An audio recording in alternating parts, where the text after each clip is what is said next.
सिंहासन बत्तीसी की 14वीं कहानी। सुनैना पुतली की कथा। 13वीं पुतली कीर्तिमती की कहानी को सुनकर राजा भोज कुछ देर सोचने लगे और फिर वापस से सिंहासन पर बैठने के लिए आतुर हो गए। तभी उन्हें 14वीं पुतली, जिसका नाम सुनैना था, उसने रोक लिया। उसने कहा कि राजा, क्या आप में भी वो गुण है जो आपको इस सिंहासन के योग्य बनाता है? जब राजा ने पूछा कि वो कौन सा गुण है जो महाराज विक्रमादित्य में था और मुझ में नहीं है, तब 14वीं पुतली ने उसे महाराज विक्रमादित्य की कहानी सुनाई।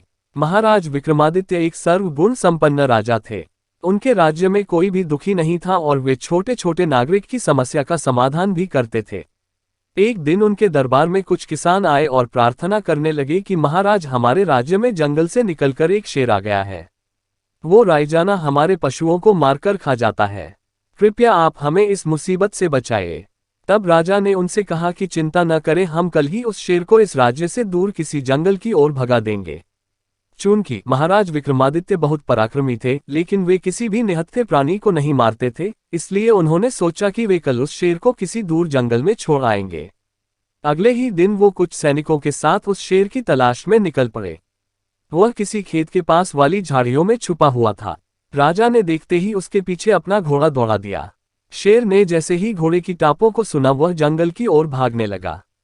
राजा विक्रमादित्य भी तेजी से उसका पीछा करने लगे और शेर का पीछा करते करते वह अपने सभी सैनिकों को बहुत पीछे छोड़ देते हैं।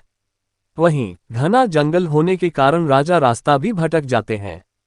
फिर भी वह शेर को ढूंढने का पूरा प्रयास करते हैं और एक जगह रुककर अनुमान लगाने लगते हैं कि शेर किस ओर गया होगा। तभी अचानक शेर ने झाड़ियों के पीछे से छलांग लगाए और राजा के घोड़े को घायल कर दिया। राजा ने शेर के इस वार को अपनी तलवार से रोक लिया और शेर को घायल कर दिया। शेर घायल होकर जंगल में कहीं दूर चला गया। अब जबकि विक्रमादित्य का घोड़ा घायल हो गया था और वह रास्ता भी भटक गए थे, इसलिए वो चलते चलते एक नदी के किनारे पर पहुंचे, जहां पर पानी पीते पीते घोड़े ने दम तोड़ दिया। राजा को ये देखकर बहुत दुख हुआ। बहुत थका होने के कारण राजा वहीं एक पेड़ के नीचे बैठकर आराम करने लगे। तभी नदी में उन्हें एक शव बहता हुआ दिखाई दिया, जिसे दोनों ओर से कोई पकड़े हुए था। राजा ने गौर से देखा तो उसे पता चला कि शव को एक ओर से बेताल और दूसरी ओर से कापालिक ने पकड़ा हुआ है और दोनों शव पर अपना अधिकार जमा रहे हैं। दोनों लड़ते हुए शव को किनारे पर ले आते हैं और राजा को देखकर उससे ही न्याय करने को बोलने लगते हैं और साथ ही शर्त रखते हैं कि यदि सही न्याय नहीं किया तो वो राजा का वध कर देंगे।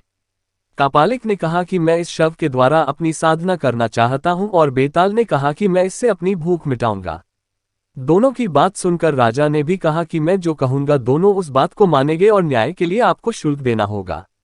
दोनों ने राजा की बात मान ली और बेताल ने राजा को एक मोहिनी काष्ठ का टुकड़ा दिया, जिसका चंदन घिसकर लगाकर राजा गायब हो सकते थे। कापालिक ने एक बटुआ दिया, जिससे कुछ भी मांगने पर वह दे सकता था। तब राजा ने बेताल से कहा कि तुम मेरे घोड़े से अपनी भूख मिटा सकते हो, और कापालिक को उसने शव दे दिया। दोनों ने राजा के न्याय की प्रशंसा की और वहां से चले गए। राजा को भूख लगी तो उसने बटुए से भोजन मांग लिया और जंगली जानवरों से बचने के लिए अदृश्य हो गया।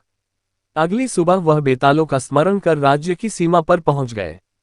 रास्ते में राजा को एक भिखारी मिला तो उन्होंने उसे कापालिक वाला बटुआ दे दिया, ताकि जिससे उसे कभी भोजन की कमी न रहे।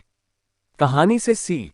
हमें इस कहानी से यह सीख मिलती है कि मुसीबत आने पर भी हमको कभी नहीं डरना चाहिए और अपनी बुद्धि का उपयोग करना चाहिए। हमारे चैनल को सब्सक्राइब जरूर करना, क्योंकि आपके बहुत काम आएगा।